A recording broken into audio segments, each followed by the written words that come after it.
Yeah, if you're shorthanded at the receiver, what's the alternative? You just go put 2 tight ends out there, right? Exactly. I'm going to say that Tucker Kraft, and I hate to use the word great because great has been so overused it almost doesn't mean anything anymore.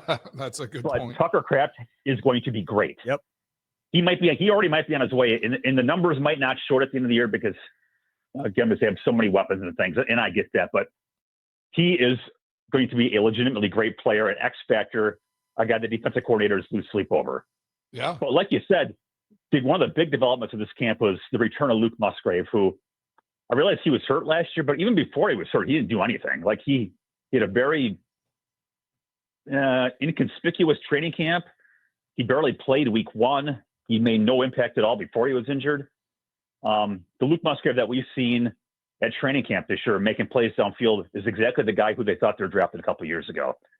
That has a chance to be a real dynamic duo. And I remember I talked to Steno about it during OTAs, where the Packers' play action game, for as well as they ran the ball last year, the play action game stunk. Well, how do you fix that, Steno? And you talked about Luke Musgrave and going 2 tight ends. So his ability to stretch the field is going to be a real X factor.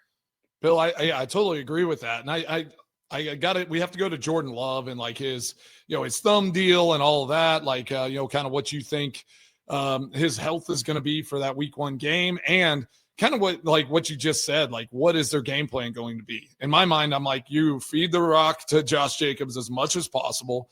Don't force this O-line group if it's kind of pieced together week 1, if Aaron Banks or somebody's not available. Just let them run the ball as much as possible. Bring in the tight ends, just kind of play that game within the game. But just talk about Jordan Love's thumb, how he's looked, like how he's feeling. Is there any kind of sense up there in Green Bay that he's going to be good to go by week 1 here?